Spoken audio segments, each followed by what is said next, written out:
Thank you so much. And now at this time, I would like to welcome up our chairman, David M. Rubenstein, and he's going to talk to us a little bit about some of the context that connects today to JFK.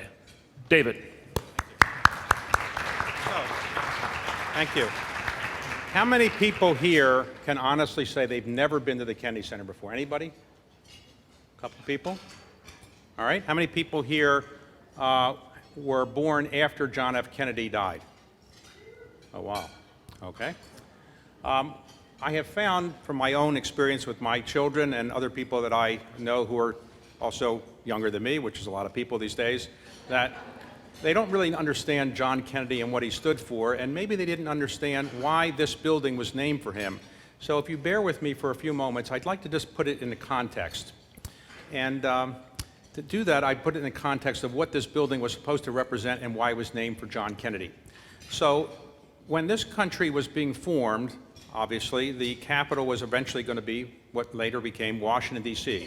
Pierre L'Enfant was given the task by John Kennedy, by George Washington.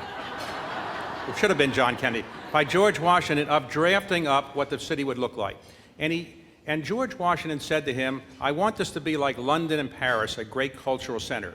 And to do that, we need a national cultural center, a performing arts center. And George Washington would say that the greatest pleasure he got in life was going to operas and going to theaters. And when he wanted to give a gift to somebody, he would give them tickets to go to theaters.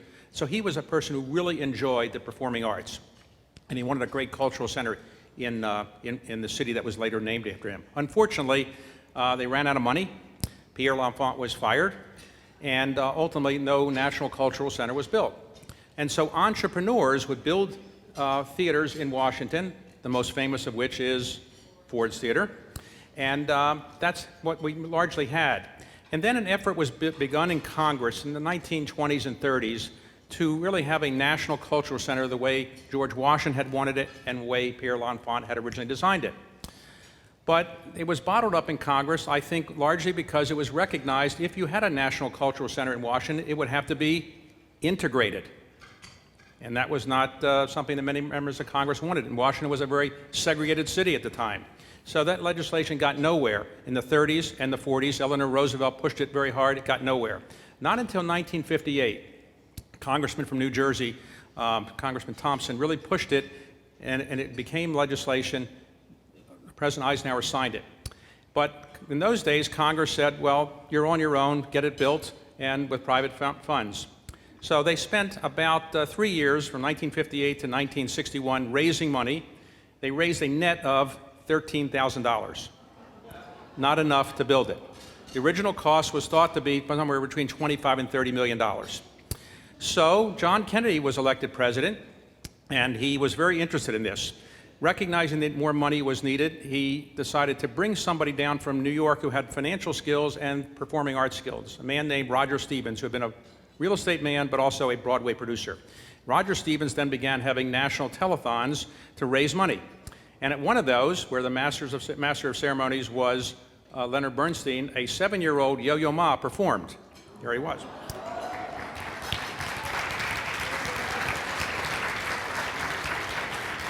And on the strength of that performance alone, lots of money was raised.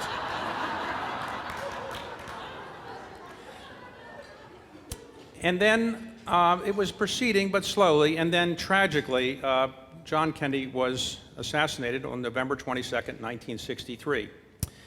The United States Congress decided to do something to honor him. Now, the Congress moved with greater speed than they had typically done in honoring our presidents.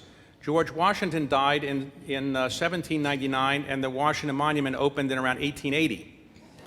Thomas Jefferson died in 1826, and that memorial opened in 1943. And Lincoln died in 1865, and that didn't open until 1922. So Congress actually moved relatively quickly to say, we want to honor President Kennedy. Now, why did they do that? Why did they move so quickly? Well, obviously, there were many things about President Kennedy that inspired people. And President Kennedy, for those who don't know, was an unlikely person to have become President of the United States. Think about this. He has given the last rites of the Catholic Church twice as a young man. Now, I'm Jewish, but I'm told that that isn't a good thing when that happens to you. he had a lot of illnesses. And during World War II, he volunteered, despite his illnesses, he volunteered to go into the military and to get into combat, and he was almost killed there in PT-109, which was rammed by a Japanese ship and cut in two. He became a great war hero when he saved many lives. But that created further injuries. So unlikely that somebody with these kind of medical problems would have risen to be maybe President of the United States. He wasn't physically able, people would have thought. Secondly, he didn't have an outgoing personality. He was not a very outgoing speaker. His older brother, Joe Kennedy, was the person that his father thought should be President of the United States and groomed him to be such, but he was killed in a war accident in World War II in Europe, and so John Kennedy kind of had to elevate himself in the eyes of his father, but still, he didn't have the outgoing personality. He also had the problem of being the son of a very, very wealthy man. Joseph Kennedy, his father, was one of the wealthiest men in the United States, and despite many people thinking that growing up as the son of a wealthy person is a good advantage, it might not be an advantage when you're trying to run for office. And being the son of a wealthy man isn't as much of an advantage as some of you might think. My son tells me that all the time. But John Kennedy was interested in public service, and he was really interested in running for Congress and then ultimately doing other things, and he ran for Congress. And when he was running, he had just come out of the military. He was asked by somebody, came up to him during the campaign and said, "I've heard you've never worked a day in your life." And Kennedy didn't know what to say, and the man said, "You never missed anything, don't worry." But he got elected in 1946, went to Congress, and then 1952 he got elected to the United States Senate.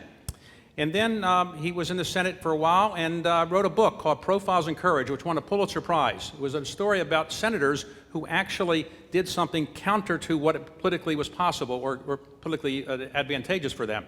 That book won the Pulitzer Prize, and John Kennedy got a lot of attention.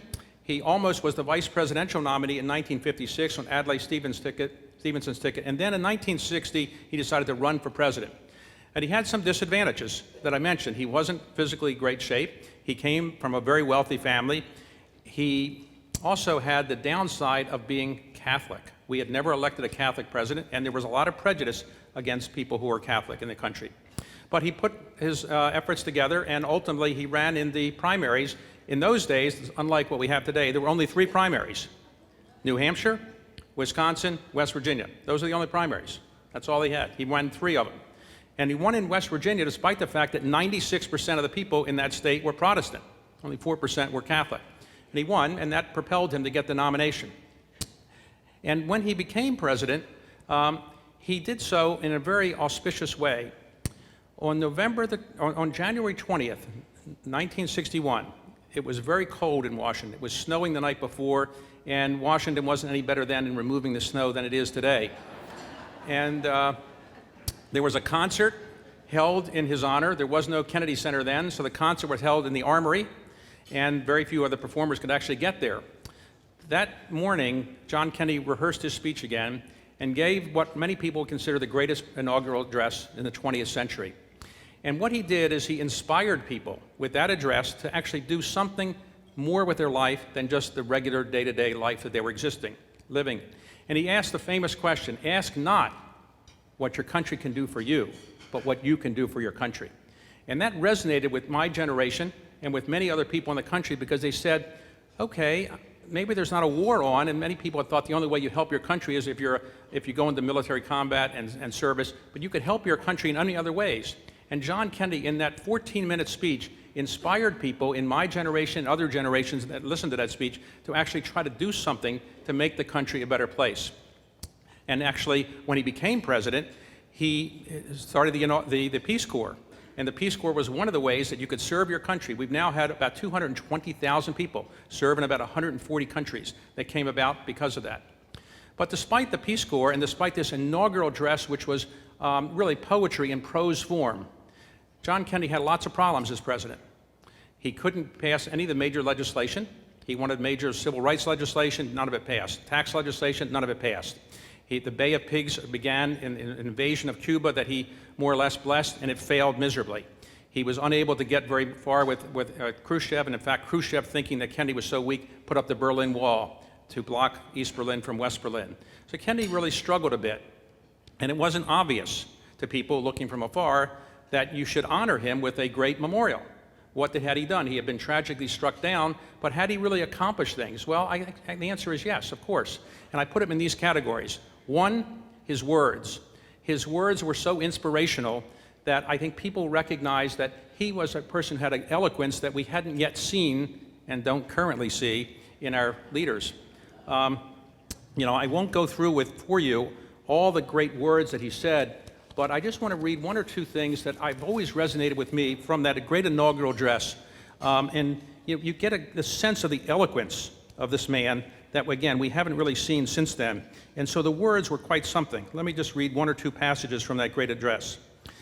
Let the word go forth from this time and place to friend and foe alike, that the torch has been passed to a new generation of Americans, born in this century, tempered by war, disciplined by a hard and bitter peace, proud of our ancient heritage, and unwilling to witness or permit the slow undoing of those human rights to which this nation has always been committed today, at home and abroad. He also said, everything he was talking about, all this will not be finished in the first 100 days, nor will it be finished in the first 1,000 days, nor in the life of this administration, nor even perhaps in our lifetime on this planet. But let us begin. And that really set the tone that what we really want to do is begin something, start something, even if it can't be finished while you are in office. He also said, in the famous line, "And so, my fellow Americans, ask not what your country can do for you, ask what you can do for your country. My fellow citizens of the world, ask not what America will do for you, but what together we can do for the freedom of man." And he finished the speech with my favorite passage in it. "With a good conscience, our only sure reward, with history the final judge of our deeds, let us go forth to lead the land we love, asking his blessing and his help, but knowing that here on earth God's work must truly be our own." So the words of John Kennedy really were one of the reasons why he so inspired my generation, others, and why the Congress was correct in naming this cultural center after him. It was something else as well, his deeds. It wasn't just the words, but his deeds. What he did was quite incredible. And many of you are too young to remember this, but the greatest danger this world has ever faced in terms of nuclear holocaust came about because when the Soviets put nuclear missiles in Cuba. And when we discovered that, the military came to John Kennedy and said, there's only one solution. We can bomb them. And he said, well, what would that mean? Well, they will wipe out 30 million of our people, but we can get 70 million of their people. Well, John Kennedy realized, wiping out, allowing 30 million of our Americans to be wiped out in a nuclear holocaust by the nuclear weapons coming from Cuba wasn't a good solution. And so he really came up with a solution that really, I think, saved the planet in many ways and brought peace between us and ultimately the Soviet Union. That was a quarantine, ultimately, the Soviet Union backed down and they pulled those missiles out. I remember at the time I was in the 7th grade and my teacher said, I'm not giving you homework tonight because there's going to be a nuclear bomb coming off tomorrow. There's no point, there's no school. Now, I was relieved to not have any homework, but it wasn't the reason I didn't want to have the homework. But it was so close, we came so close, but John Kennedy, through that deed, did something that was extraordinary. He really saved the planet. And one other thing that he did, I mentioned he didn't get the civil rights legislation through. It was sad, but the Congress was controlled by people then who didn't believe in civil rights in many cases. But he put military troops into Alabama to make sure that the University of Alabama would be desegregated, and then put military troops into Mississippi to make sure that University of Mississippi would be desegregated. And that was a really, really courageous thing to do. And that deed, I think, really began the whole process of the civil rights legislation and the whole effort of making people feel that they have some sense of equality, and we can actually live up to Thomas Jefferson's words in the Declaration of Independence that all men are created equal. And really, that sense hadn't really existed in the United States. But when John Kennedy began to really push civil rights legislation, which was passed after he died, but clearly was a bit of a memorial to him, I think that was one of his greatest deeds as well. And then one I'll mention as well was the moonshot. It was mentioned earlier. John Kennedy's advisors said, it is crazy to go to the moon, and we can't afford it, but it's a crazy goal.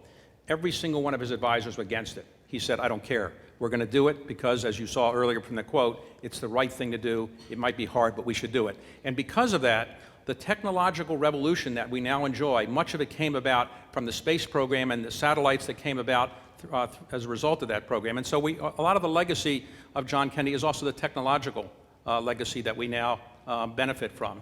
And so that's one of the other reasons why I think he was somebody that they really should have named this for. And last point is, in addition to the deeds and the words, it was the challenges. He challenged Americans to be better than they had thought they had to be. He challenged them to actually become citizens of the planet, to do something more than just go to work every day and just worry about how much money they had made.